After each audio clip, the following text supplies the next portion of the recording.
Start.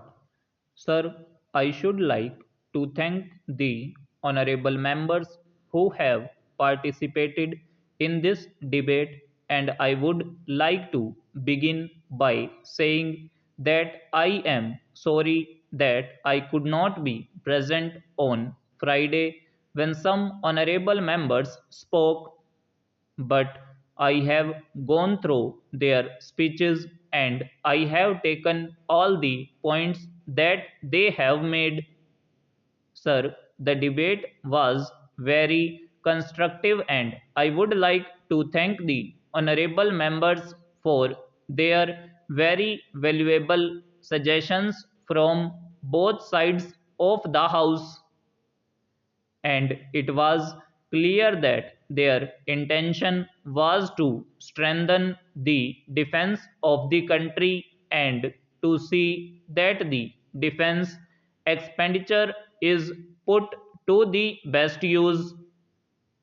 These were the two underlying considerations which were weighing with the honorable members who spoke.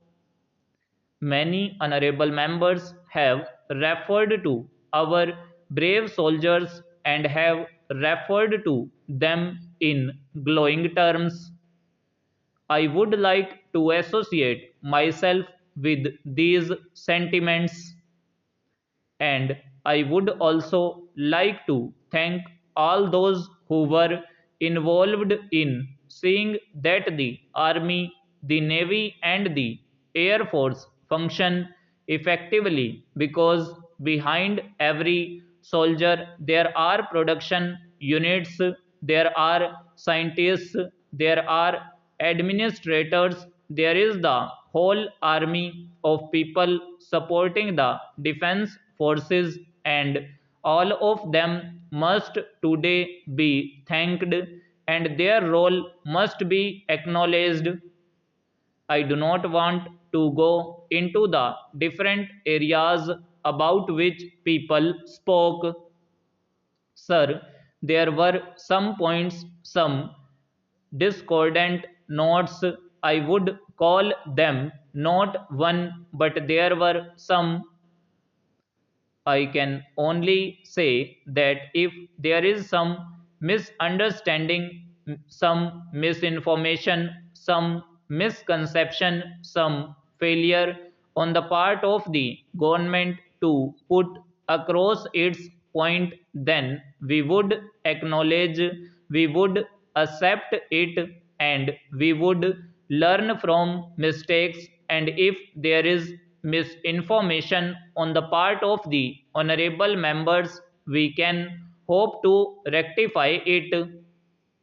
All of us are aware that there are interested parties in our country and there are interested countries abroad who would like to see the progress of India slowed down, who are not easy at the thought of India rising to its full stature and its full power, and who therefore lost no opportunity of trying to demoralize us as a people, who refer to our army and say that the quality of our soldiers is not good, their performance is not good, and that our scientists and technologists are doing second rate work.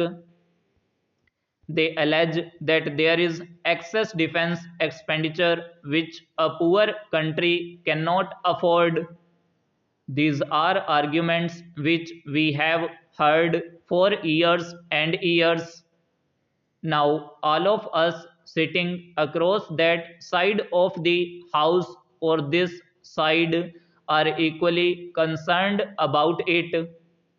Suppose we are developing a weapon system and there is somebody who wants to sell a weapon system, then there is certainly over a period of time an attempt to create the impression that the weapon system we are developing is obsolete before we develop it, and so on and so forth.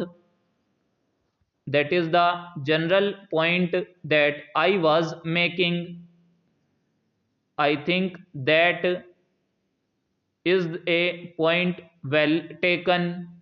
I would say that that can be attributed to misinformation, but I would not labor the point, and I think he should understand what he said about Sri Lanka is not in consonance with the spirit in which the other remarks have been made from both sides of the house.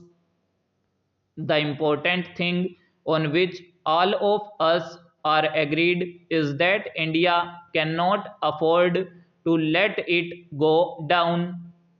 We have a long history, and that history has its ups and downs.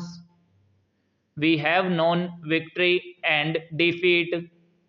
We have known colonialism as a anti-social national state with 40 years history. We have seen many wars. Against this background and the current geopolitical realities to which many honorable members referred, nobody can deny the need to build strong defense in India. That is one point on which I think we are all agreed, and I think all of us know by instinct and by analysis that if we leave a window of vulnerability open in this country, it is the surest way of inviting aggression. That has been our experience, and it is the one thing we must avoid at all costs. The other point on which the House is agreed is that this is too large a country and too important a country to be subservient to any other country, whether in the matter of defense or in the matter of independence of judgment or expression of views. Therefore, we have chosen non-alignment in this country since the days of Pandit Jawaharlal Nehru, and it has stood the test of time, and it has the support of all sections of this house and this country. But the price that has to be paid for non-alignment is that we have to pay for our defense, that we are under nobody's umbrella. Whenever we view the question of defense expenditure in parliament, we have to keep these basic facts in mind and decide judiciously. Mr. Deputy Chairman, I am glad that you have given me a little opportunity to reply to some of the points that have been raised in regard to the improvement trust by the speakers who have spoken this morning and this afternoon. In the first place, I would like to record my gratitude to them for the very reasonable way in which they have spoken and the reasonable demands they have made and the assurance that they have asked for. Now, I would like to assure the members of this House that the Improvement Trust is no longer a profit making body. It is true that when it was set up before the last World War, it was set up on the premise that the Improvement Trust should acquire land, then put it out to auction, and after having got the largest amount of money for it, with that money it had to clear the slums.